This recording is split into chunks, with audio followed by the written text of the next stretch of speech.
incroyable, ça fonctionne, on dirait.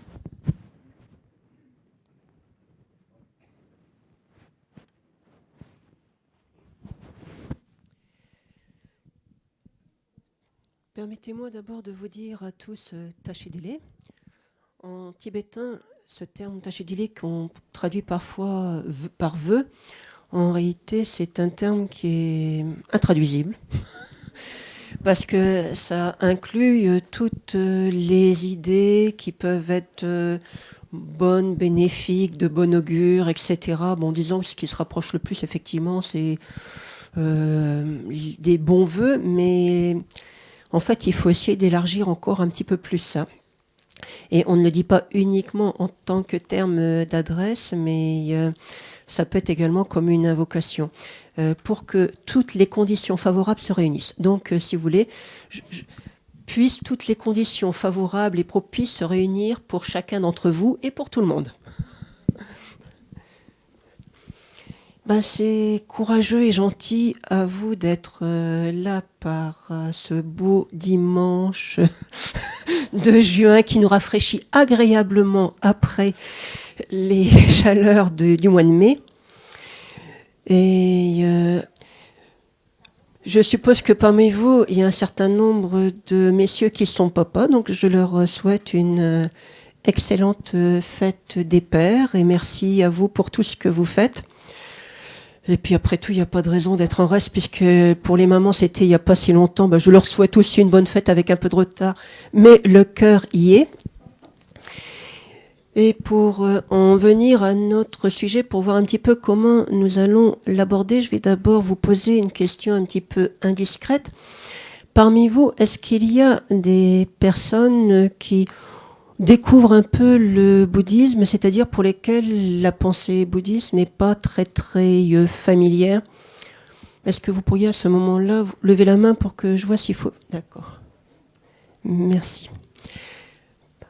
En ce cas, je pense que c'est pas mal, puisque je ne sais pas si vous avez regardé le programme, moi je viens de le relire pour essayer de ne pas me tromper de sujet. Je crois qu'on avait écrit « Karma n'est pas fatalité ». Autrement dit, nous allons essayer de parler un petit peu de ce qu'est cette notion de karma, qui est tout à fait centrale, pour ne pas dire fondamentale, dans le bouddhisme. Mais pour pouvoir nous comprendre, c'est vrai que c'est mieux d'avoir un contexte général. Parce que c'est comme toutes les petites phrases sorties du contexte, après, on peut leur faire dire tout et n'importe quoi. Ce que nous appelons chez nous le bouddhisme, c'est un enseignement.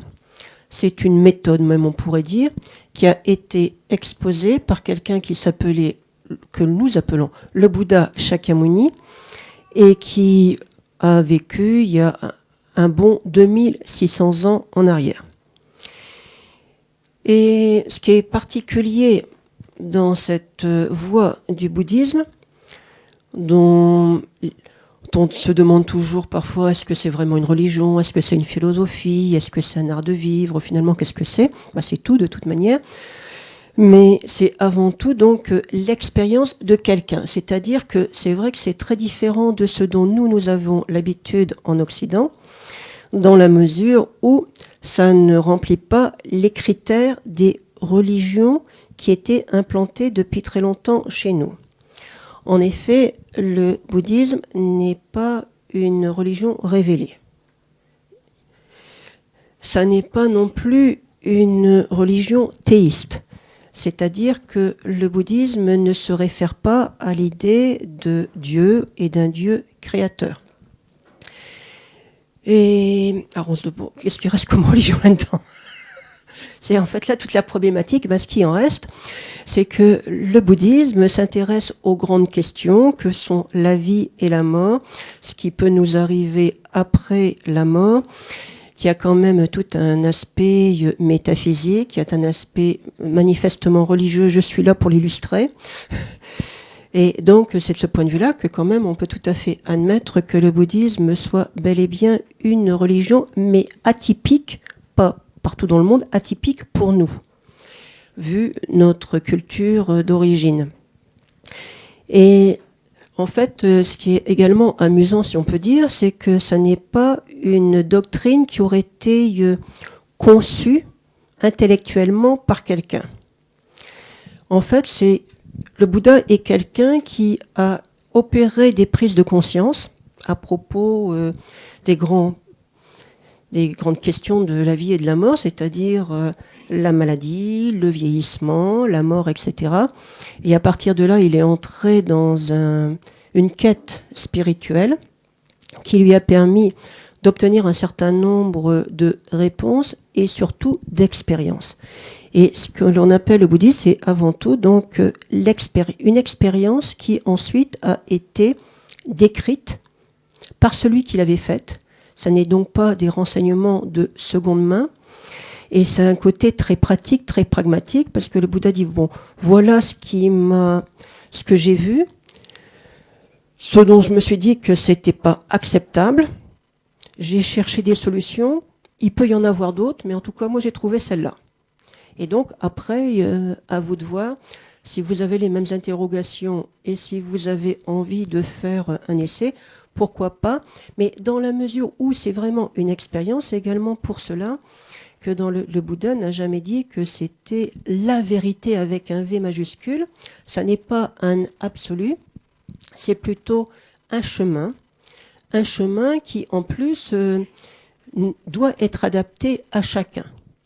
Parce qu'on n'a pas forcément les mêmes besoins, les mêmes tendances, etc.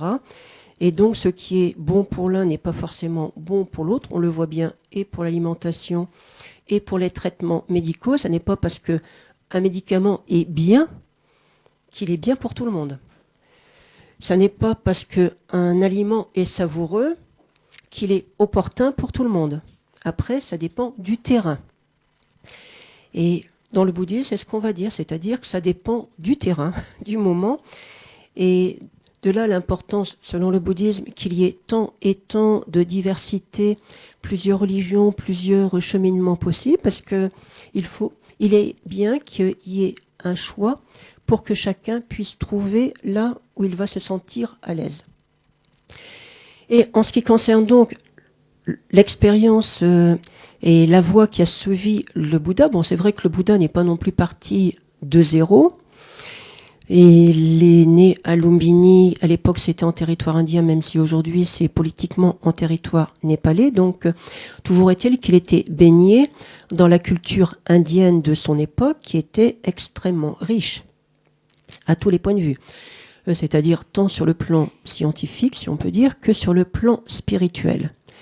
Et c'est par rapport à toutes les connaissances qui existaient déjà dans l'Inde d'il y a 2600 ans et des poussières que le Bouddha a pu entamer sa réflexion et qu'il a pu se positionner soit en disant je suis d'accord, soit je ne suis pas complètement d'accord avec ce qui a été dit autour de lui par les grands sages de l'époque. Et il y en avait beaucoup. Ce qui veut dire qu'également entre les écoles de l'Inde au sens des écoles hindouistes et une autre école de l'Inde au sens du bouddhisme, il y aura forcément des franges communes et il y aura également des mots communs.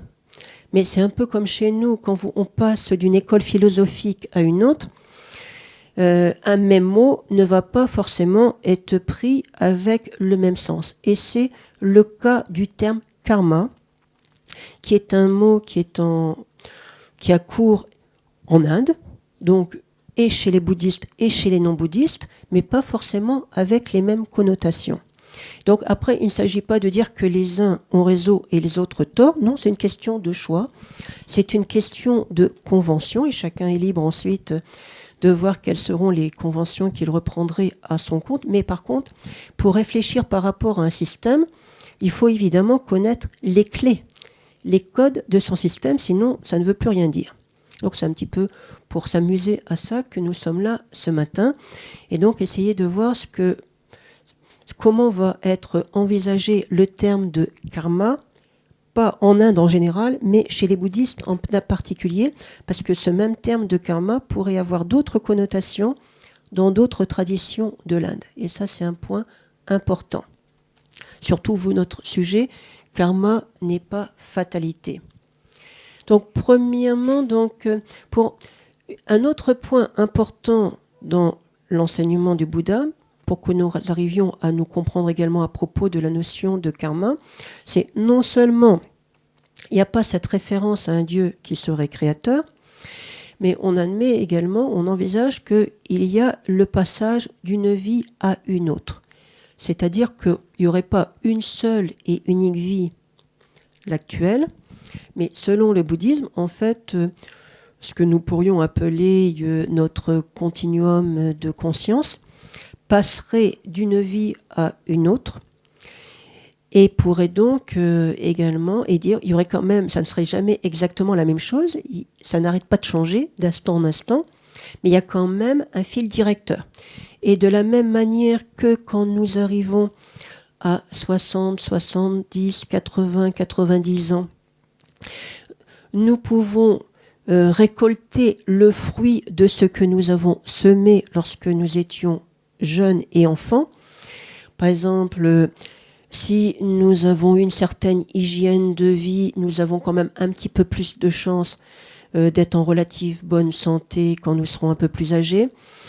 En revanche, si nous avons subi des chocs, par exemple, nous avons eu un accident, même si ça s'était très très bien rétabli lorsque nous avions 15 ans ou 25 ans, quand on prend un peu de l'âge, il y a certaines douleurs qui peuvent se réveiller.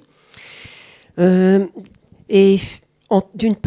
on peut voir ce genre d'effet à effet décalé, disons, à retardement dans une seule vie. Et ça va être un petit peu également tout ce que l'on pourra dire du karma qui va donner des effets décalés dans le temps. Alors maintenant, je pense que tous vous avez entendu parler du terme karma. C'est maintenant un mot qui est en vogue chez nous. C'est très tendance, non? Il y a quelques mots qui viennent comme maintenant enrichir notre langue, nos langues maternelles en Occident. Le terme de karma. Il y en a un autre qui est très très courant maintenant, mais alors vraiment mis à toutes les sauces. C'est le terme de zen. Et ça, c'est intéressant parce que on voit également la manière dont on peut s'approprier un vocabulaire, mais avec un sens quelque peu, comment on pourrait dire ça poliment, un sens différent. Parce que quand on voit la publicité, je sais pas moi, le confort zen, soyons zen, etc., avec toujours les idées que c'est de la béatitude, de la volupté, etc., et tout se passe tranquillement dans la béatitude la plus complète. Maintenant qu'à l'Union bouddhiste de France, j'ai eu la chance de fréquenter un peu des amis bouddhistes, mais qui pratiquent le zen, d'après ce qu'ils ont pu me dire de la voie qui suivent, c'est tout sauf de la facilité et de la douceur au quotidien. C'est en fait une voie qui est très stricte, pour ne pas dire très rude. Comme quoi dire tout est zen, oh là là, non merci. Enfin, pas trop quand même. Parce que ça veut dire admettre de se soumettre quand même à certaines ascèses pas si évidentes que ça. Et on va avoir un petit peu le même genre de surprise avec le terme de karma. Peut-être pas d'une manière aussi poussée qu'avec le terme de zen, mais c'est vrai que les connotations qui passent dans le langage courant ne sont pas forcément celles qui existent dans la pensée d'origine. Alors déjà, j'ai bien demandé à ce qu'on libelle le sujet en disant « karma n'est pas fatalité ». J'ai demandé à ce qu'on laisse tomber les articles. Alors en français, on a le droit, il y a des licences poétiques qui font qu'on peut se permettre un peu n'importe quoi, à condition de mettre ça sur le dos de la poésie. Sinon, nous avons une langue qui est absolument merveilleuse, mais qui est également très précise. Et en français, normalement, il faudrait qu'on choisisse entre le, un, ou alors la, une, où il faudrait également qu'on choisisse entre le singulier et le pluriel. c'est toujours un gros problème quand on, comme moi, traduit des langues asiatiques, parce que l'intérêt de beaucoup de langues asiatiques comme le tibétain, comme le japonais, etc., c'est que ces articles n'existent pas. Et donc, un même mot, selon le contexte, pourrait avoir un sens singulier ou un sens pluriel, pourrait avoir un sens défini et un sens indéfini. Et ça permet de couvrir des champs sémantiques nettement plus larges. Alors que si, comme souvent, quand je lis des traités, on voit le karma, franchement, c'est pas étonnant que les gens en fassent un absolu. C'est induit par la grammaire. Quand on dit le karma, on a l'impression d'un truc qui vous tombe dessus, là, on n'y peut rien, c'est énorme, et ça échappe à notre volonté, bien évidemment, mais même au moindre velléité d'orientation de notre part. Or, c'est pas ça du tout. Ça serait donc déjà mieux de parler des karmas, et pas au singulier, mais bel et bien au pluriel. Pourquoi ? Parce que le terme de karma dans le bouddhisme a en fait beaucoup d'emplois différents. Disons, pour simplifier, 2 emplois principaux avec un emploi complémentaire qui est accepté ou non selon les écoles philosophiques. Mais les 2 emplois du terme karma qui sont admis par tous les philosophes du bouddhisme, c'est karma en tant qu'une de nos fonctions mentales, et ensuite karma en tant que les traces laissées en nous par ces fonctions mentales. Je suppose que, à moins que j'ai vraiment besoin de changer de lunettes ou de les porter, puisqu'elles sont dans mon sac, étant donné que vous êtes des êtres vivants, des êtres animés, c'est sans doute que, comme tout à chacun, vous avez un esprit. Je ne me trompe pas. Et qui dit esprit dit également activité mentale.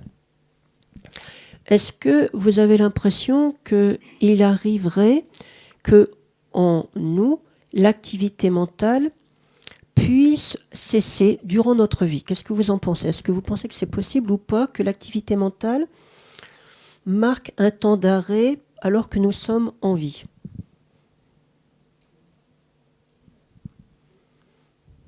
Oui, à quel moment?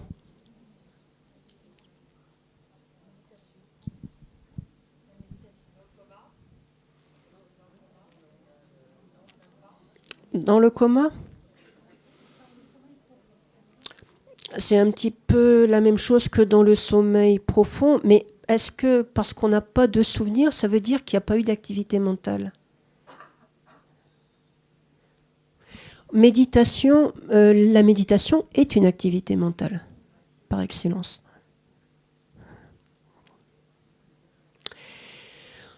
A priori, mais bon, après c'est à chacun d'y réfléchir, il semblerait que dès lors qu'on prend en compte un être animé, cet être animé a forcément en lui un esprit. C'est ça d'ailleurs qui caractérise un être par rapport à un objet concret, inanimé. Et qui dit esprit dit en fait une activité incessante. C'est même une des caractéristiques de la vie d'un être. La vie d'un être peut être caractérisée par la respiration, mais également par l'activité mentale. Autrefois, pour vérifier si quelqu'un était encore en vie ou pas, on mettait un petit miroir pour voir s'il y avait encore trace de la respiration. De nos jours, on utilise un encéphalogramme ou d'autres techniques, ce qui veut bien dire qu'on vérifie s'il y a ou non activité mentale. Qu'elle soit consciente ou pas, ce n'est pas la question. Ça n'a aucune importance, mais qu'il y a ou non activité mentale. Et bien, ce qui est très amusant, c'est que dès lors qu'il y a activité mentale, ça veut dire que ça implique également que continuellement, pendant ce temps, ça veut dire qu'il y a des karmas qui sont en train de fonctionner en nous, en notre esprit.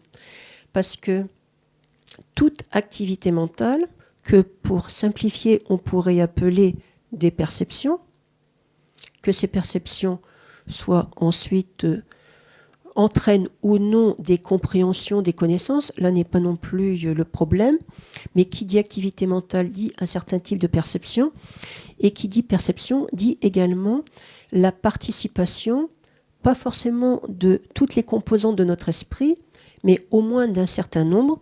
Et il est dit que l'activité mentale la plus simple comporte la participation au strict minimum de l'une de nos consciences, accompagnée de ce que nous appelons par convention des facteurs mentaux. Il faut au moins que parmi nos 51 facteurs mentaux et des brouettes, il y en ait 5 qui travaillent, et c'est ça qui donne une perception. C'est-à-dire que la perception ou l'activité mentale la plus élémentaire qui soit est composée par une conscience accompagnée par 5 fonctions, par 5 facteurs mentaux, dont celui qui est appelé karma, ou encore volition, mais disons karma.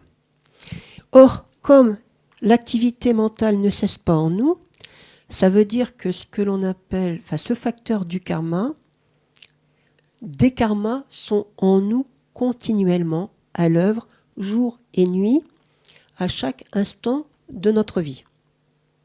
Donc c'est plus le karma extérieur à nous, comme une espèce de destin qui nous menacerait ou qui au contraire nous serait favorable, etc. Non, en fait, ce que l'on appellerait karma, c'est quelque chose qui nous est individuel. C'est pas les karmas du voisin, ce sont nos karmas. Et en fait, dans tous les éléments qui constituent chaque instant de nos activités mentales, c'est l'une des composantes que l'on appelle karma.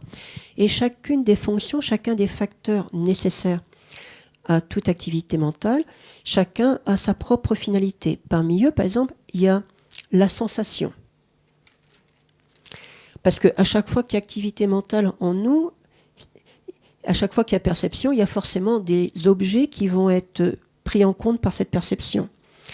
Et qui dit perception d'un objet dit également l'appréhender ou l'éprouver, soit en tant qu'agréable, soit en tant que désagréable, soit en tant que neutre. Automatiquement. Il ne peut pas y avoir une quatrième possibilité. Donc d'une part, à chaque instant, en nous sont à l'œuvre des sensations, mais également sont à l'œuvre des karmas, sont à l'œuvre des identifications, des contacts, etc. Mais la différence, c'est que, par exemple, la sensation, bon, c'est évident, c'est ce qui nous permet d'expérimenter les choses comme agréables, désagréables, ou ni particulièrement agréables, ni particulièrement désagréables. Le rôle des karmas dans nos activités mentales, c'est de permettre la mobilité de l'esprit vers son objet. C'est-à-dire que ce que l'on appelle karma, parmi nos différents facteurs mentaux, il y a des facteurs mentaux qui vont permettre de comprendre l'objet. Ça serait l'identification, ça pourrait également être, soyons optimistes, la sagesse. Il y a certains facteurs mentaux qui vont nous permettre d'éprouver certains sentiments privilégiés vis-à-vis des objets. Et là, ça pourrait être le cas de l'amour, de la compassion, qui vont appréhender les objets comme dignes d'amour, comme dignes de ne pas souffrir. Ça, c'est la compassion. Digne d'être heureux, ça, c'est l'amour, etc.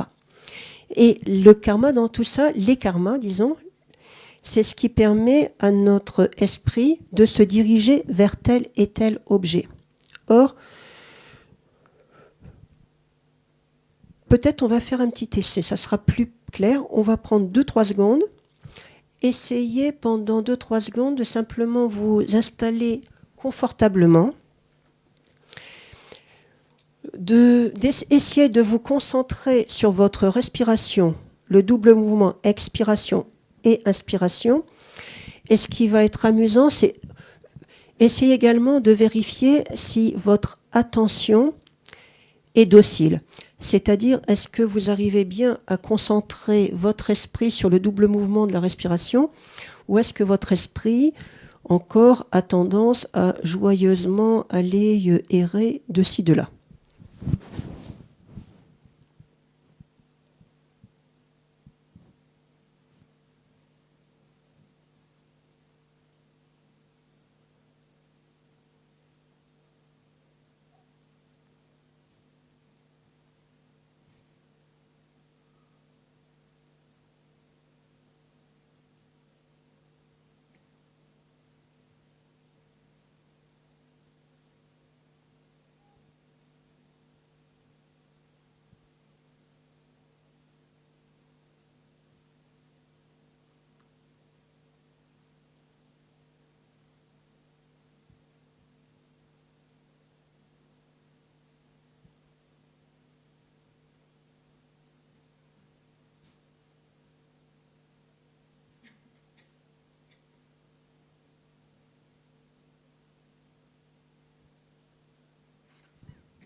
Ça peut déjà être suffisant comme test.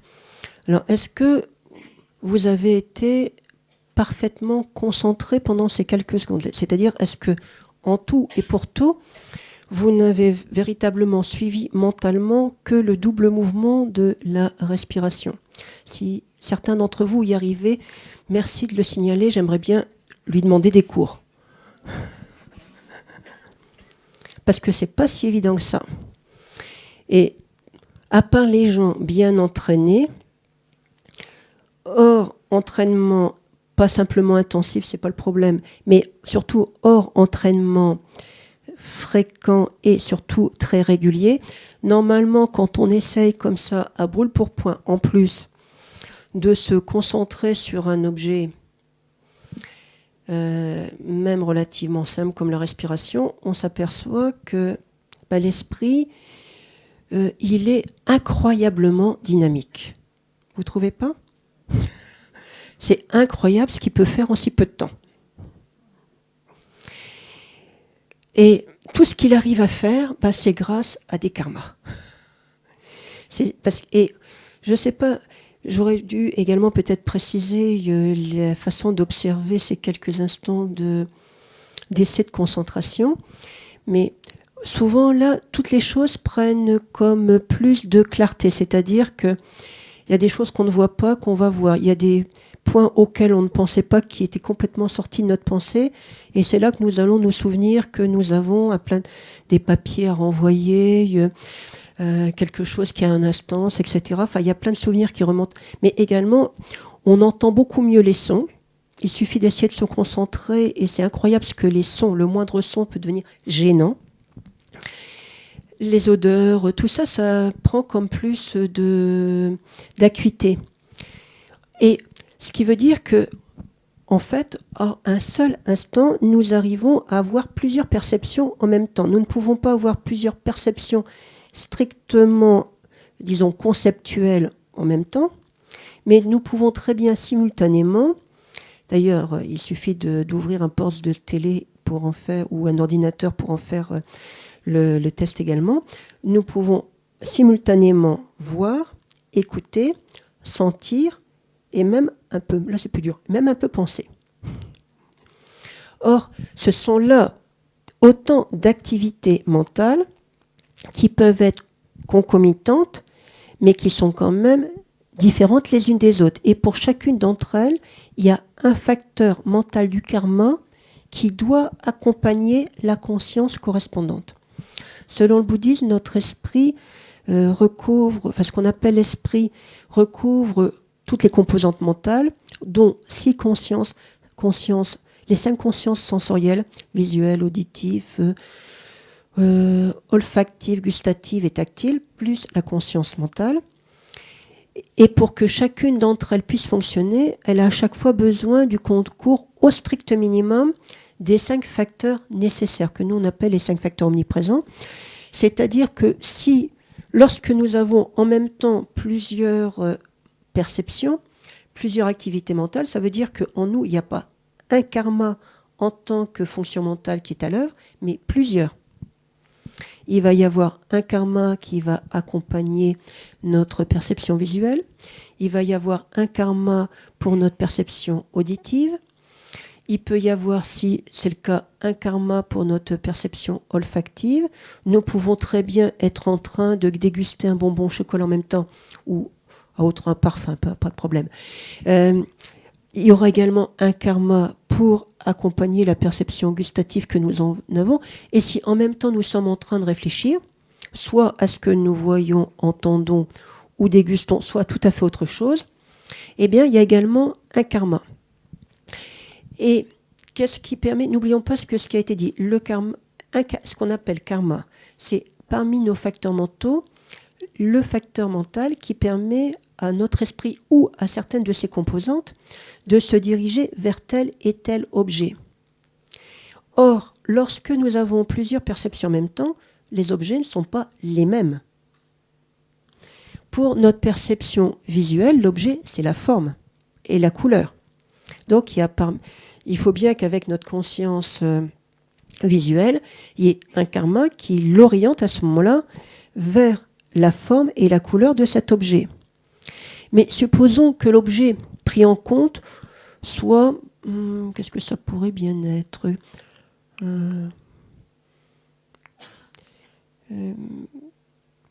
je sais pas moi... parmi les différents plats, qu'est-ce qu'il y aurait pas mal d'odeurs pour que ça soit des fraises. Bon alors, soit des fraises. Donc, ce qui va nous permettre de voir que ça a telle forme et telle couleur, conscience visuelle, accompagnée de karma et des 4 autres facteurs mentaux, voire plus. Mais ce qui va nous permettre de sentir l'odeur des fraises, ça va être maintenant la conscience olfactive qui également doit être accompagnée par un karma qui lui oriente l'attention vers l'odeur dégagée par l'objet. Et la forme, ça n'a rien à voir avec l'odeur.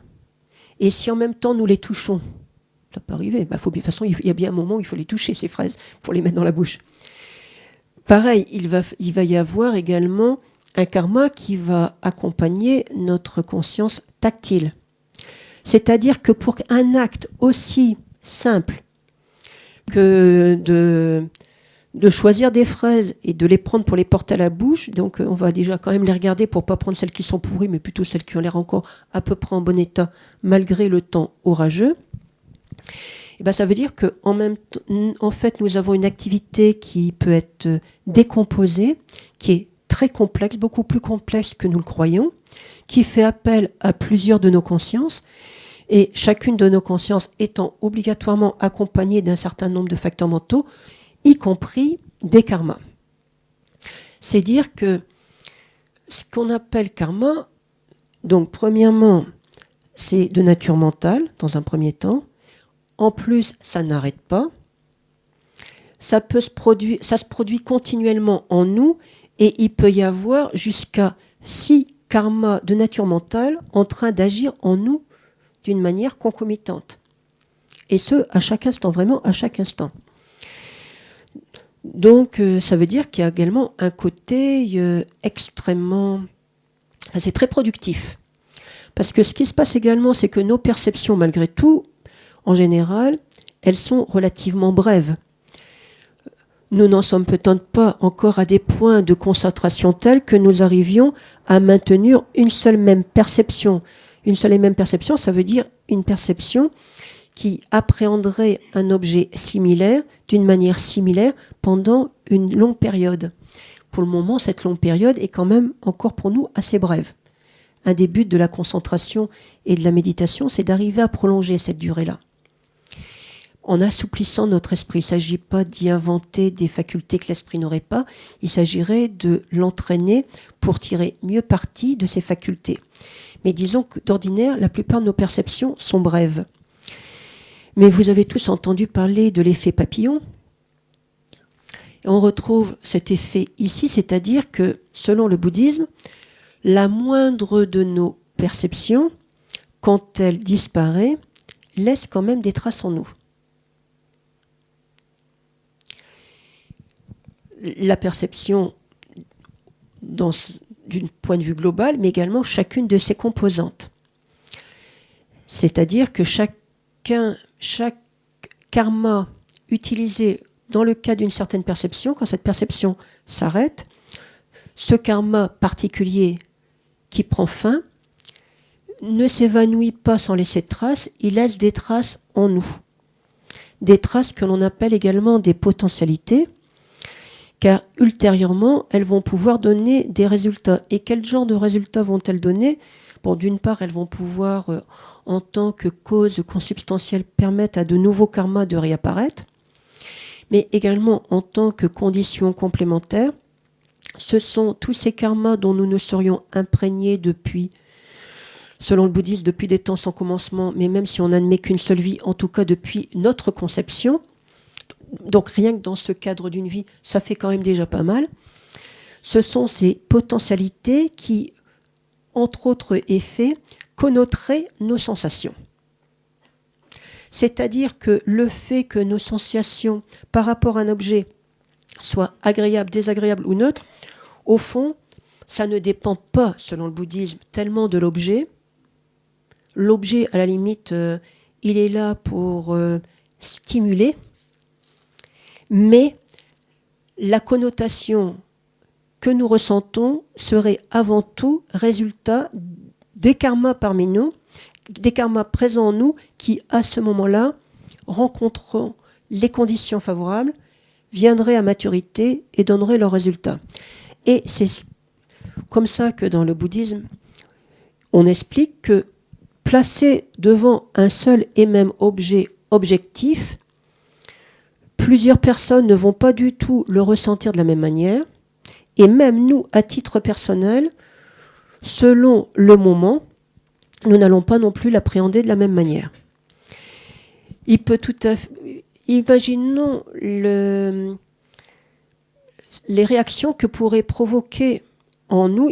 Imaginons que devant nous tous, là, on vienne nous apporter... qu'est-ce qu'on pourrait nous apporter ? Je ne sais pas, moi, par exemple, un bouquet de fleurs. Certains... Alors, laissons de côté les jugements du genre c'est beau, c'est pas beau. Mais simplement, quand quelqu'un nous apporte ces fleurs, certains d'entre nous vont avoir...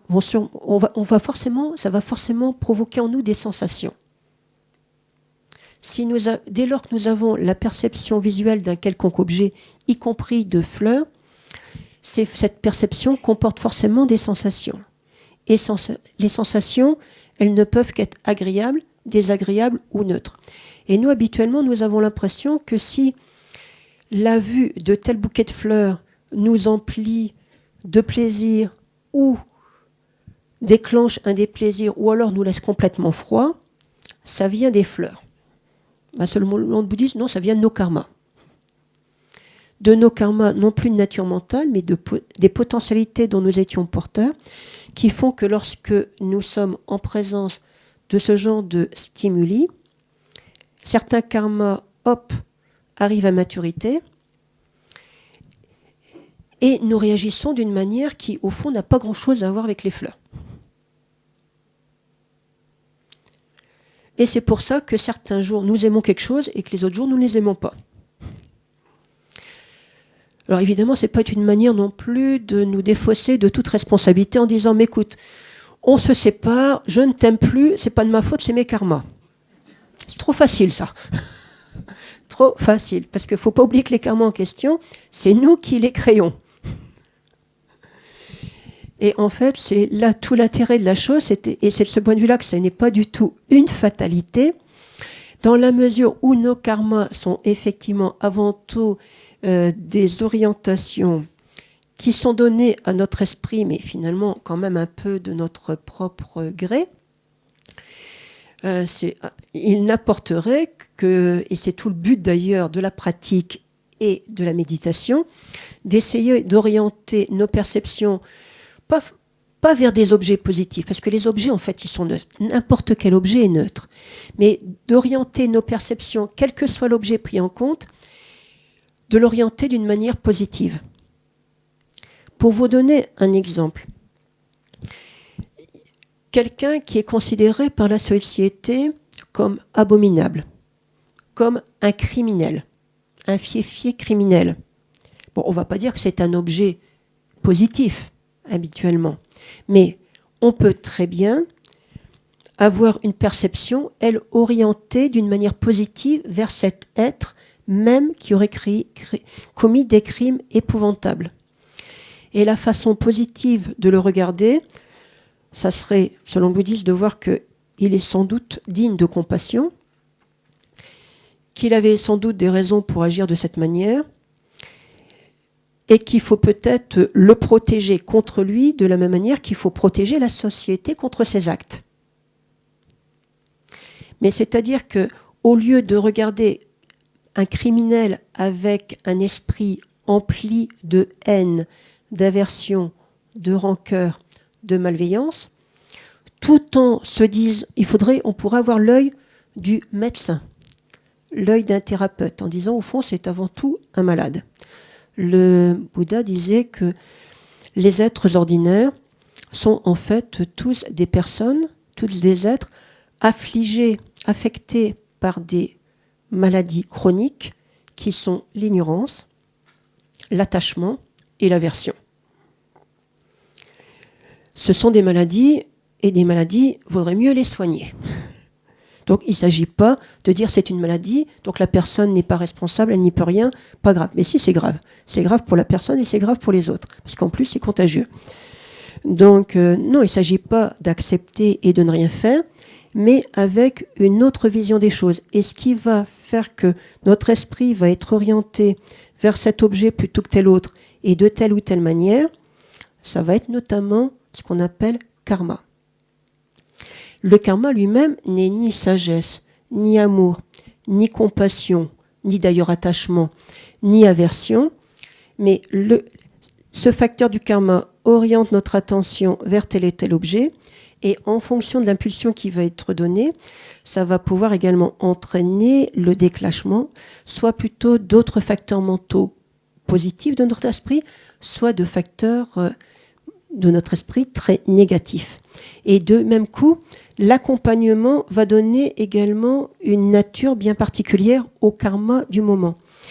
Si nous regardons quelqu'un, donc le fait que notre attention soit tournée vers ce quelqu'un, c'est grâce au facteur du karma. Mais ce qui fait maintenant que cette pensée va être bénéfique ou maléfique, ça va dépendre des facteurs mentaux complémentaires. Si en complément de la perception, il y a de l'amour, de la compassion, ça peut être simplement de la sagesse, ça pourrait être de la patience, etc. À ce moment-là, toute la perception, y compris les karmas qui entrent en leur jeu, vont prendre le même aspect bénéfique. Et les empreintes laissées vont être également bénéfiques, au sens qu'elles pourront donner des résultats bons ultérieurement. Et ce qu'on appelle des résultats bons, c'est des résultats expérimentés, pas uniquement, mais notamment sous la forme de sensations agréables, ce qu'on appelle le bonheur.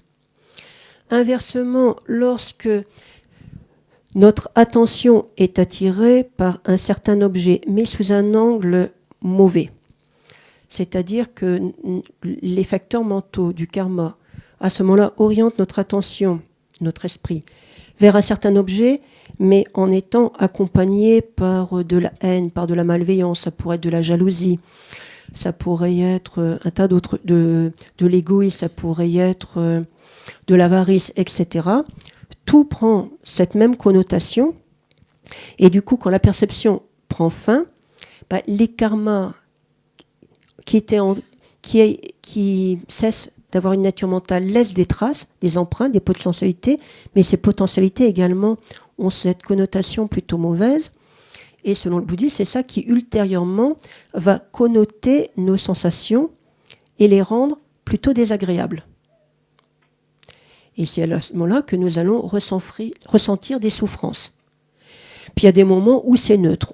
Il arrive très très souvent que nous ayons des perceptions, et en fait c'est la majorité du temps, c'est très neutre. Et du coup, les empreintes laissées vont également être neutres, de là des sensations neutres. Et c'est vrai qu'il y a plein d'objets qui, franchement, ne nous font ni chaud, ni froid. Et l'un des buts dans le bouddhisme, puisque le point de départ du Bouddha, c'est que les êtres ordinaires que nous sommes, nous souffrons. Souffrant, souvent, trop souvent. Or, nous n'avons pas envie de souffrir. Nous aimerions être heureux, mais malheureusement, souvent, nous n'arrivons pas à ressentir le bonheur auquel nous aspirons. Suite à toute l'enquête qui vient d'être décrite très rapidement, évidemment, le Bouddha en est arrivé à la conclusion que finalement, ce qui connote principalement nos sensations, c'est beaucoup plus les potentialités dont nous sommes porteurs, les empreintes notamment laissées par nos karmas, que les objets qui entrent alors dans le champ de notre perception. Et donc, tout le but de la pratique, ça serait d'essayer d'effacer, de dissiper en nous les empreintes mauvaises qui pourraient entraîner des résultats déplaisants, de favoriser les empreintes bonnes et petit à petit de faire en sorte qu'il y ait moins d'empreintes neutres, parce que finalement les empreintes neutres, ça ne sert pas à grand-chose. C'est mieux que rien, mais c'est un petit peu du gâchis. Elles ne demandent qu'à être bonnes. Donc plutôt que de n'avoir pas de sensation particulièrement agréable ou désagréable, si nous pouvions avoir des sensations agréables, tant mieux. Et donc ça viendrait des karmas bons que nous arriverions ou non à favoriser, à produire, donnant des empreintes également bonnes. Donc tout ça pour dire que selon le bouddhisme, dans la mesure où notre activité mentale ne cesse jamais, qu'on nous n'arrête pas de se manifester des karmas de nature mentale, que ces karmas, selon leur accompagnement, pourront être soit de nature bonne, soit de nature mauvaise, soit de nature neutre, mais que quand ça prend fin, ça ne disparaît pas totalement, mais que ça laisse des empreintes, qui, elles, sont extrêmement importantes, parce que c'est elles qui, entre autres, vont conditionner nos futures sensations et faire que nos sensations vont être agréables, désagréables ou neutres. La solution s'impose d'elle-même. Et l'idéal, ça serait d'essayer de faire en sorte que le plus possible, nos activités mentales aient des connotations bonnes. Et c'est pour cela également qu'on va tant insister sur ce que l'on appelle la motivation. On ne peut pas tout le temps être en train de réfléchir à l'état d'esprit dans lequel on est. Il y a quand même, dans le feu de l'action en général, il faut agir. Et on ne va pas se dire, voyons, est-ce que je dois faire ci, cela, etc. Mais il est dit également que si nous prenons l'habitude de temps à autre, par exemple le matin, le midi, le soir, etc., d'instaurer en nous un état d'esprit qui soit bon, qui soit bénéfique, cet état d'esprit bénéfique, ensuite, peut avoir une influence énorme sur toutes les pensées qui vont suivre, même quand nous allons penser à tout à fait autre chose. Mais comme le point de départ aura été bon et puissant, tant qu'il n'y aurait pas un état d'esprit contraire qui apparaîtrait en nous, ça va baigner notre esprit, si on peut, et toutes nos pensées, toutes nos activités mentales de cette nature bonne. Donc dans le bouddhisme, on dit vraiment n'importe qui aurait tout intérêt, le matin au réveil, à se mettre dans un état d'esprit bon. Et ce n'est pas une question de religion, d'étiquette religieuse. C'est tout simplement une constatation très pragmatique, et d'ailleurs, même sans parler des karmas, des empreintes, etc., entre se lever du bon pied et se lever du mauvais pied, on voit bien que ça fait une différence. Et quand on engage une journée de travail selon l'état d'esprit dans lequel on est, si on est enthousiaste et heureux à l'idée de retrouver les chers collègues, le patron adoré, etc., ça facilite quand même toute la journée et ça permet d'avoir des activités plus faciles et en général plus efficaces. Alors que si le matin, on est de mauvaise humeur, si on chipote pour tout, automatiquement, on va voir tout le monde avec un sale œil. Et du coup, ce qui aurait pu être simple, c'est également en général connoté de la même manière. Donc, en fait, ça se sont, même en dehors des explications plus techniques, plus théoriques à propos du karma, il suffit d'y réfléchir un instant pour se rendre compte que l'état d'esprit dans lequel on aborde une activité et une journée, ça change complètement les choses. Et il y a des métiers, évidemment, qui sont d'autant plus porteurs pour se mettre dans ce genre d'état d'esprit. Toutes les personnes qui ont des professions médicales, toutes les personnes qui travaillent dans le social. Et quand on dit travailler dans le social, au fond, ça inclut tout. Est-ce que vous pourriez me citer une activité qui n'est pas une dimension sociale ?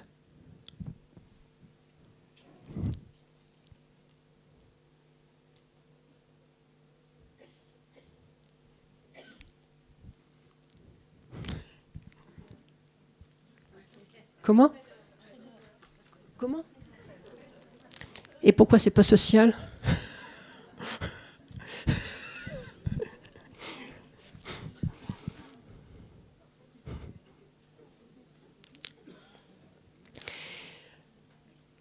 Quand je dis social, ça veut dire qu'il y a un impact sur la société pour moi. Alors vous trouvez vraiment que ça n'a pas un impact sur la société ? Et pas société au sens de société anonyme déposée, aussi, mais pas que ça.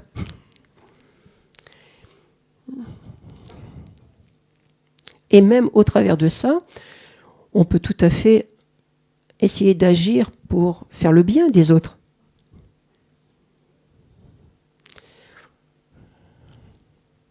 Vous auriez pu, par contre, me parler d'armement. C'est pas si simple que ça non plus. On peut pas non plus réduire les choses à des. On dit toujours, faut pas se fier aux apparences. Et alors ça dépend si on voit l'armement au sens dissuasif du terme ou au sens agressif. Mais donc là, la question est pas du tout facile à résoudre, mais ça n'est pas effectivement parce que quelqu'un va aussi travailler dans l'armement que c'est forcément mauvais. Parce qu'il peut y avoir tout un pan qui peut être bon, notamment pour essayer de défendre des gens. Non ? Parce qu'il ne faut pas être angélique. Si nous étions dans une société parfaite, nous n'aurions pas à réfléchir à des garde-fous et à des instruments de défense. Mais, alors, à moins que j'ai vraiment des perceptions particulièrement négatives, mais j'ai parfois l'impression que notre société n'est pas, que nos sociétés, que notre monde n'est pas encore totalement parfait. Et que malgré tout, même si c'est regrettable, de garder une serrure à la porte, c'est quelque part, c'est une arme en quelque sorte pour se défendre. C'est peut-être quand même plus prudent, quelque part. Donc tout ça pour dire qu'au fond, on peut dire que quasiment dans n'importe quel type d'activité que l'on aurait à accomplir, c'est avant tout une question d'état d'esprit. Et qui dit état d'esprit favorable, c'est-à-dire avec une bonne motivation, dirait également la possibilité de faire que les orientations de l'esprit, quels que soient les objets pris en compte, à la limite, aucune importance, que ces orientations soient bonnes, d'où accumulation d'empreintes bonnes, et qui seraient en fait source de bonheur. Parce que le bonheur, évidemment, on peut essayer de le rechercher au travers d'activités extérieures à soi-même, mais on voit bien que le simple fait d'être jeune, beau, riche et en bonne santé, ça ne suffit pas forcément pour être heureux. Et que parfois on peut être moins beau, moins riche, pas forcément en si bonne santé que ça, il ne faut pas non plus exagérer, mais enfin pas en parfaitement bonne santé, et malgré tout se sentir heureux, ce qui montre bien que les seuls éléments extérieurs en quelque sorte, c'est pas suffisant. Qu'il y a donc autre chose qui entre en ligne de compte. Et que ça n'est pas parce qu'on vivrait dans le luxe et l'opulence que forcément tout irait bien pour soi.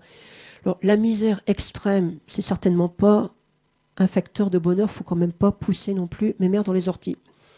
Mais parfois, on peut être dans un niveau moyen et arriver quand même à un équilibre de vie et finalement être pas si malheureux que ça. Alors maintenant, j'ai l'impression que moi, je parle beaucoup et que je ne vous laisse pas beaucoup la parole. Est-ce que vous auriez des choses à me raconter? Alors, des questions à poser, pourquoi pas? Je ne suis pas sûre de pouvoir y répondre, mais on peut toujours tenter le coup. Hein. Oui? Ça peut être... oui, on pourrait en parler. Comment trouver la motivation? Alors, est-ce que vous pourriez préciser un peu votre question?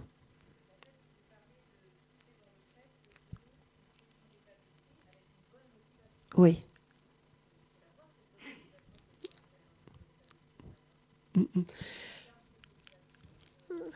D'accord. Alors déjà, à partir du moment où on s'habituera, alors évidemment, c'est pour ça que j'utilise délibérément le terme de s'habituer. Vous avez tout à l'heure, vous, utilisé le terme de méditation. Si je reprends le terme tibétain que nous traduisons par méditation, en fait, littéralement, il s'agit de accoutumer l'esprit à. Et vous savez tous sans doute que ce qu'on appelle un entraînement à la méditation suppose de faire et refaire ses gammes. C'est un peu comme d'apprendre la musique, d'apprendre de la danse classique, etc. Peut-être même la danse pas classique d'ailleurs. En fait, c'est comme n'importe quel apprentissage et ça demande une accoutumance. Et c'est vrai que de but en blanc, se dire je vais me mettre dans un état d'esprit favorable, avoir une bonne motivation, c'est presque impossible. D'abord, il est dit, ça serait bien de réfléchir à l'intérêt. Parce que c'est comme une étude de marché. Pour avoir vraiment envie de faire quelque chose, il vaut mieux savoir déjà ce que ça peut apporter. Parce que tant qu'on se dit, bon, j'ai entendu vaguement parler de ça, mais finalement, à quoi ça sert, c'est pas du tout motivant. Ouais. Mais si on réfléchit, alors chez les bouddhistes, on va réfléchir au travers de la loi de causalité, du karma, enfin des karmas, de leurs résultats, etc., ce qui amène à se dire, oui, les motivations, c'est extrêmement important. Mais en tant que personne non bouddhiste, on peut très bien faire, comme je l'ai suggéré maintenant, d'observer qu'en fonction de l'état d'esprit dans lequel on se trouve, ça change complètement. Et la manière dont on travaille, les relations avec les autres. Parce qu'en fait, ça se sent. Je ne sais pas si parmi vous, il y a des personnes qui sont professeurs, mais quand on entre dans une classe, c'est incroyable. Surtout si les élèves sont jeunes. Ils ont une intuition, ces petits garnements, incroyable. C'est-à-dire que le professeur qui arrive en étant fatigué, un peu malade, etc., il va avoir du mal avec ses élèves. Parce que les enfants le sentent et du coup, ils sont beaucoup plus difficiles à tenir. Le professeur qui arrive en forme, enthousiaste, etc., le courant passe également parce qu'en fait, il y a un ressenti. Mais même dans la rue, des gens qu'on n'a jamais vus, qu'on ne fait que croiser, on sent déjà un petit peu dans quel état ils sont. On sait très bien que les gens qui ont peur, ils sont beaucoup plus vulnérables. S'il y a quelqu'un qui veut faire un mauvais tour, souvent il va aller vers la personne qui est déjà pas bien et qui a peur. Ouais. Ça se sent. Et donc si on réfléchit un peu à ça, on se dira, en fait, on a tout intérêt à avoir un moral d'acier. Tout à fait. Et comme dans le sport, après on peut utiliser... Alors en fait, les sportifs ont pris des méthodes, des voies spirituelles, et à la limite, nous pourrions maintenant reprendre les techniques des sportifs, après tout, s'imprêter pour un rendu, et ils ont des méthodes qui s'apparentent tout à fait à la méditation pour se créer un moral d'acier. Alors il ne s'agit pas non plus de devenir un battant au sens de « je suis le meilleur et j'écrase les autres », c'est pas exactement ce que j'avais envie de dire ici, puisque là, ça pourrait y redevenir un état d'esprit pas si favorable que ça. Mais en tant qu'être humain, nous avons tous des capacités. Donc là, nous pourrions également reprendre toutes les données scientifiques dont nous disposons actuellement. Il est maintenant, les bouddhistes le disaient depuis 2600 ans. Les scientifiques ont prouvé aujourd'hui que tout être humain, même les femmes, ont un cerveau Merci. qui contient plein de potentialités qui ne demandent qu'à être exploitées, qui pour le moment, pour nous, sont exploitées, mais c'est ridicule. À 10%. Imaginons que nous passions à 15, à 20, à 25%, bah, ça irait et mieux et pour nous et pour les autres. Donc en fait, on a plein d'éléments. Il suffit de lire les journaux, de regarder autour de soi, et on a plein d'éléments qui, selon l'orientation, on va les voir, nous poussent à nous mettre dans des états d'esprit favorables, parce que nous allons également nous rendre compte que c'est mieux pour les autres, mais c'est également mieux pour nous. C'est source de bonheur pour les autres, c'est source de bonheur pour nous. D'accord. Bon, après, il y a encore beaucoup d'autres manières de voir les choses. Hein. Voilà. Parce qu'en fait, quand on ne connaît pas, moi je ne connais pas du tout le bouddhisme, mais pour avoir une motivation, il faut un but. Il faut avoir un but, effectivement. Voilà, et c'est ça tout le souci. Enfin, je pense que vous pouvez nous aider à trouver ce but qui va faire qu'on va trouver la motivation à avoir l'esprit positif, etc. Enfin, en fait, le but qui est clairement déclaré dans le bouddhisme dès le point de départ, c'est qu'on constate que tout être naturellement préférait être heureux. Oui, c'est sûr. Et à partir de là, c'est de voir qu'est-ce qui nous permettrait de nous sentir plus heureux, et donc également, du coup, même coup, d'avoir un impact meilleur sur les autres en leur permettant de se sentir aussi plus heureux. D'accord. Et on va s'apercevoir que là, en général, la voie de l'altruisme est en fait beaucoup plus porteuse que le chemin de l'égocentrisme. Parce qu'on pourrait avoir l'impression qu'étant égocentrique, en rapportant tout à soi, bah, du coup, on sera bien. Bah, pas du tout. Et là, également, ce qui peut permettre de comprendre que l'altruisme apporte beaucoup, on peut déjà voir les forces incroyables que les parents ont avec les petits-enfants. Il faut avoir la santé pour élever des petits. Et d'où leur vient cette force de l'amour? Oui, c'est sûr. Donc on peut regarder, pas uniquement chez les humains, on peut le voir également chez les animaux. Quand on regarde les oiseaux qui font leur petit nid, etc., et qui se donnent un mal de chien un mal de chien, quelle horreur, un mal d'oiseau, un mal d'oiseau pour disposer un endroit favorable pour les œufs, etc., etc. Mais c'est incroyable. Vous vous rendez pas compte la force qu'ils le dégagent, ces petits êtres, et pour leurs petits. Donc quand on voit que finalement, le fait de faire quelque chose pour autrui, ça donne beaucoup plus de force que quand on le fait pour soi tout seul. À partir de là, ça ne va pas se faire en 2 minutes, mais petit à petit, on peut s'habituer à ce genre de démarche et essayer de se donner des conditions favorables. Alors après, les uns vont s'épanouir dans le domaine sportif, d'autres ça pourrait être dans le domaine culturel, d'autres ça pourrait être dans le domaine purement intellectuel, d'autres ça pourrait être dans le domaine politique, etc. Peu importe.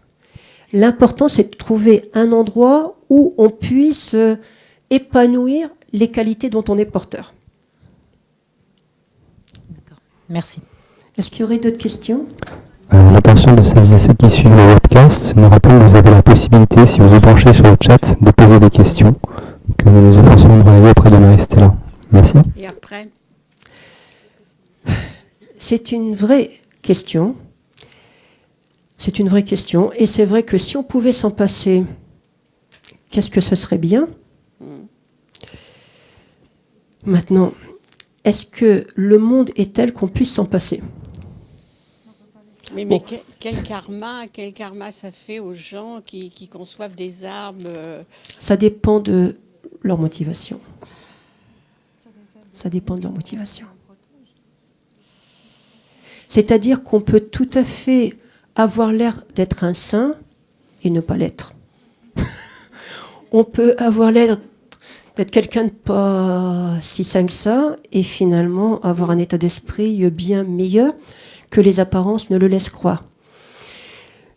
Pour prendre le premier cas de figure, quelqu'un peut avoir une position telle qu'on pourrait lui donner le Bouddha sans confession. Mais après, en fait, il faut gratter un peu l'écorce et voir exactement quelles sont les intentions, quelles sont les motivations de cette personne. Si il agit d'une manière désintéressée, d'accord. Si c'est par pur égocentrisme et par exemple, attachement à la gloire, etc. Donc, en fait, c'est très très difficile de juger de l'extérieur. Et l'ennui, c'est que nous sommes... Si nous étions déjà dans des terres pures et dans des paradis, les choses seraient simples. Et à la limite, qu'est-ce qu'on serait en train de faire là? Mais j'ai cru comprendre qu'il valait mieux prendre les choses comme elles sont. Nous sommes dans un monde qui est imparfait. Il est imparfait. Alors, est-ce que nous pouvons le modifier complètement de l'extérieur? Il faut quand même essayer de faire de notre mieux. Il n'est pas question de rester les bras croisés. Mais avant tout, il faudrait nous prendre en main. Et à partir de là, c'est vrai que, on a quand même besoin de lois, on a besoin d'une police, on a sans doute besoin d'une armée, etc., etc. Si on pouvait s'en passer, tant mieux. Hein. Mais est-ce qu'on peut s'en passer? Oui, mais c'est la course à l'armement. Mais alors après, c'est une question, mais c'est partout pareil, et c'est vrai dans tous les domaines, et pas que dans l'armement. C'est toujours la course, et là, après, la grande question, c'est l'attachement d'un côté et la sagesse de l'autre. Merci bien. Et après, il faut faire beaucoup de vœux pour que les dirigeants de nos pays soient des bodhisattvas. Et là également, il ne faut pas non plus se fier aux apparences. Après tout, c'est peut-être le cas. Restons optimistes. Soyez optimistes. Merci. Ou alors sinon, s'il y a des bodhisattvas dans la salle, surtout n'hésitez pas à aller encore plus loin dans la carrière politique, ça sera très bien.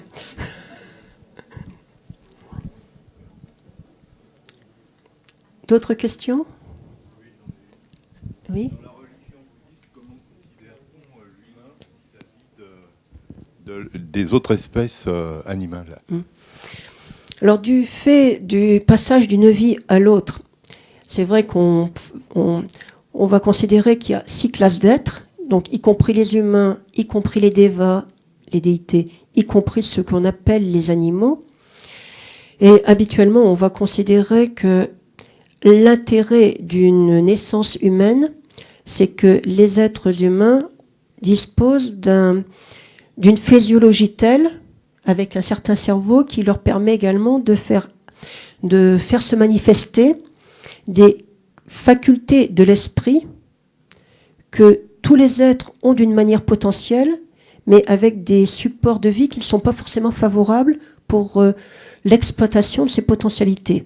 Donc à ce point de vue-là, un corps humain est considéré comme un véhicule très porteur et plutôt favorable, mais également à double tranchant.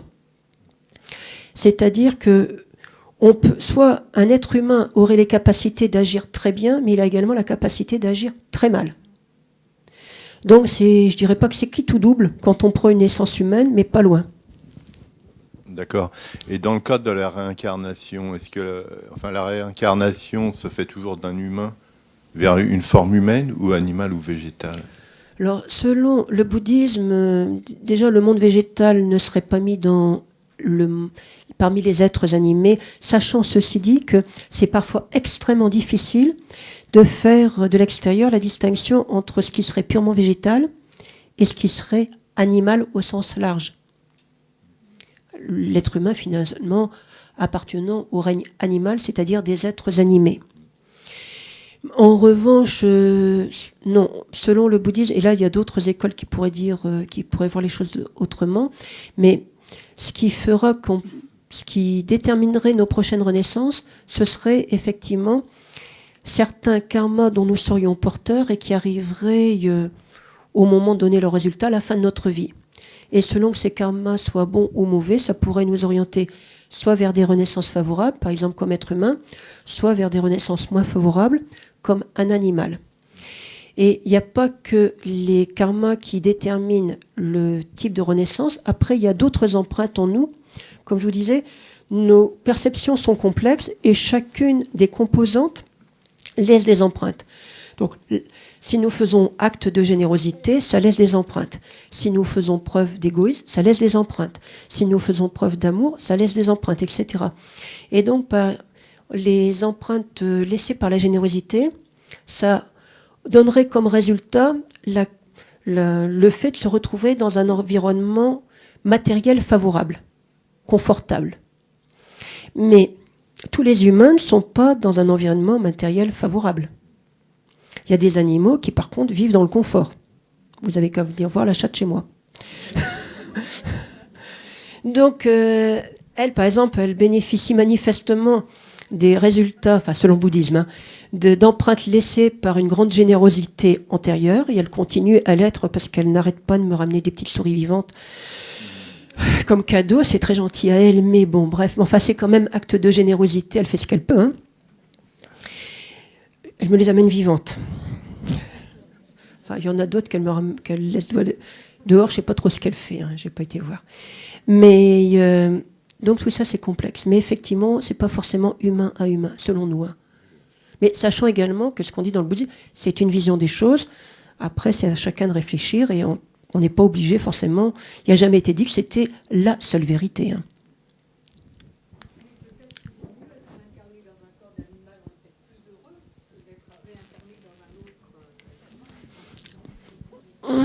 Parmi les inconvénients d'une renaissance animale, il y a la peur. La peur. Et quand on a peur, c'est difficile d'être heureux. Je ne sais pas, mais si vous observez bien les animaux, ils sont tout le temps sur le qui-vive. Alors les humains, bien sûr que nous avons peur, mais dire que nous avons peur 24 heures sur 24, c'est peut-être de l'inconscience d'ailleurs de notre part, mais il y a quand même bien des moments où nous nous sentons insouciants, légers et heureux. Alors qu'un animal, je vois, pour reprendre l'exemple de ma petite chatte adorée, pourtant quand elle est à la maison, elle est relativement protégée, etc. Et elle a raison d'ailleurs, au moindre bruit, elle sursaute, elle va voir, c'est-à-dire qu'elle n'est jamais tranquille. Alors qu'un humain, quand il a l'impression d'ailleurs éventuellement fausse d'être en sécurité, il va souvent avoir un sommeil beaucoup plus lourd. Franchement, quand je regarde les reportages animaliers, avec la façon dont vivent les animaux, j'ai pas l'impression que ça soit si extatique que ça. C'est quand même assez rude.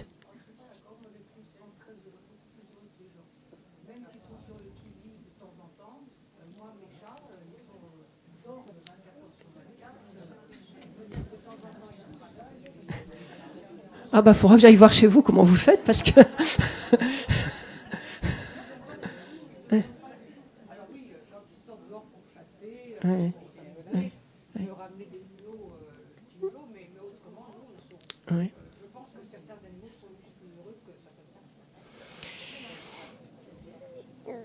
Si certains animaux peuvent parfois connaître des moments de bonheur, tant mieux. Ce sont également là des résultats de leur karma et on ne peut que s'en réjouir pour eux. Mais franchement, personnellement, une renaissance animale, ça me tente très moyennement. Bon, après... Oui. Mais effectivement, après, c'est à chacun de réfléchir et puis on est libre, et heureusement d'ailleurs. Je crois que ça serait bien. Madame aussi avait une question. Ah, d'accord. Moins de perturbation mentale que nous, moins d'avarisme, moins d'égocentrisme, moins... Et donc... Parce que normalement, tous les êtres ont à peu près un esprit qui présente les mêmes potentialités. Et vous pouvez voir également d'un animal à un autre, tous les animaux n'ont pas le même caractère. Et certains sont colériques, d'autres sont plus doux, certains, même dans une même espèce, hein, je ne parle pas des espèces, mais même au sein d'une seule espèce, vous allez en avoir qui vont être agressifs, d'autres qui vont être très tendres, certains qui vont être visiblement pleins d'attention pour autrui, d'autres complètement tournés sur eux-mêmes. En fait, on va retrouver un peu les mêmes variantes. Mais effectivement, c'est en général l'intérêt, si on peut dire, ou le charme des êtres humains, c'est que c'est souvent plus exacerbé et du côté des qualités et du côté des défauts. Comme je vous dis, on peut faire très bien, on peut faire également nettement moins bien. Ça dépend que de nous. Oui, moi je voudrais vous poser une question par rapport à ce que vous avez fait allusion tout à l'heure, à cet état entre c'est bien ou c'est pas bien ou c'est neutre. Et ça agréable, désagréable ou neutre. Voilà, et j'aimerais bien que vous développez un peu qu'est-ce que vous entendez par neutralité et qu'est-ce que ça induit dans la vie. Est-ce que c'est quelque chose qui est par rapport à personnel, impersonnel? Est-ce que c'est quelque chose est-ce que c'est un manque d'implication? Est-ce que c'est j'aimerais que vous développiez un peu cette notion. Alors ça dépend à quoi vous faites allusion. C'est-à-dire que si vous reprenez ce que j'avais rapidement évoqué, c'est-à-dire nos sensations, l'observation nous montre qu'en tout et pour tout, nous ne pouvons avoir que 3 types de sensations. Soit elles sont agréables, alors après il peut y avoir plein de degrés évidemment, hein. Soit elles sont agréables, soit elles sont désagréables, soit elles sont neutres. Donc c'est pas un choix, c'est simplement comme ça, c'est naturel. Et après, avoir des sensations désagréables, comme le nom l'indique, c'est pénible. Donc si nous pouvions l'éviter, tant mieux. Neutre, c'est neutre, mais ça n'a pas beaucoup d'intérêt. Donc ça n'est pas franchement dérangeant. Mais si nous pouvions remplacer des sensations agréables, des sensations neutres par des sensations agréables, tant mieux. C'est simplement ça. Donc c'est purement une constatation de ce qui se produit et avec après des choix éventuels, mais sans plus. Et ça n'a pas un sens particulier, c'est comme ça simplement. Mais par contre, en ce qui concerne nos états d'esprit, ils peuvent également, eux, être plutôt bons, plutôt mauvais ou plutôt neutres. Ça, c'est autre chose.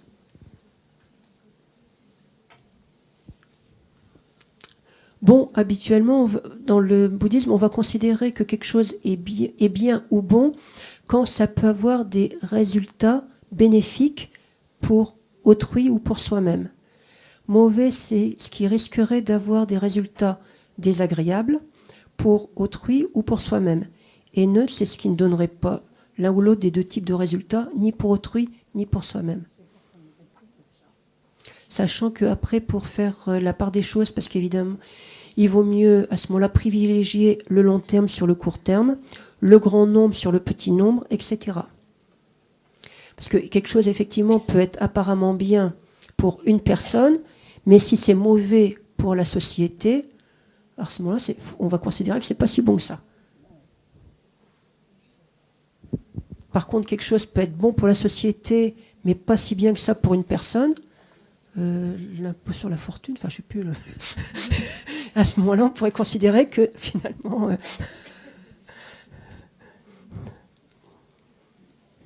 Il y a d'autres questions ? Oui, donc juste pour rebondir par rapport à ce que Madame disait, est-ce que du coup on peut considérer que la fin justifie les moyens ? D'une certaine manière, oui. Mais à condition de pouvoir faire... Mais effectivement, oui, on peut dire oui. Et en recourant à ce moment-là aux qualités de sagesse et de discernement. Et à condition d'avoir un état d'esprit bon. C'est-à-dire que la fin justifiant les moyens, mais avec un état d'esprit plein de haine, non.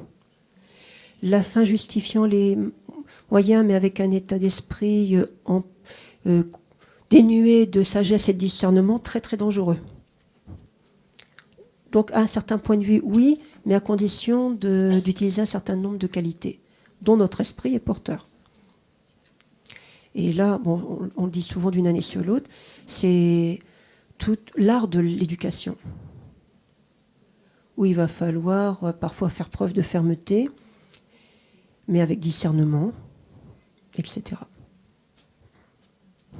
C'est tout l'art du législateur. Enfin, qui devrait être là.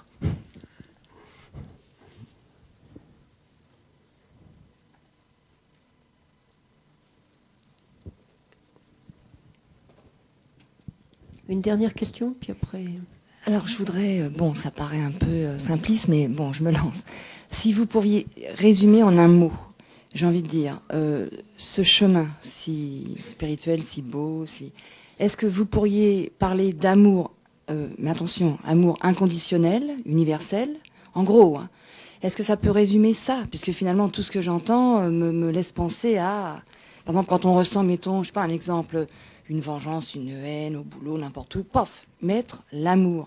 Bon, on peut ou on peut pas, mais en tout cas, cette direction, est-ce que ça semble juste et adapté au bouddhisme? Je préférais alors résumer, si vous me donnez qu'un mot, sagesse. D'accord. Parce que la sagesse va impliquer l'amour. Ok. L'amour n'implique pas forcément la sagesse. Ok, j'ai bien compris, merci.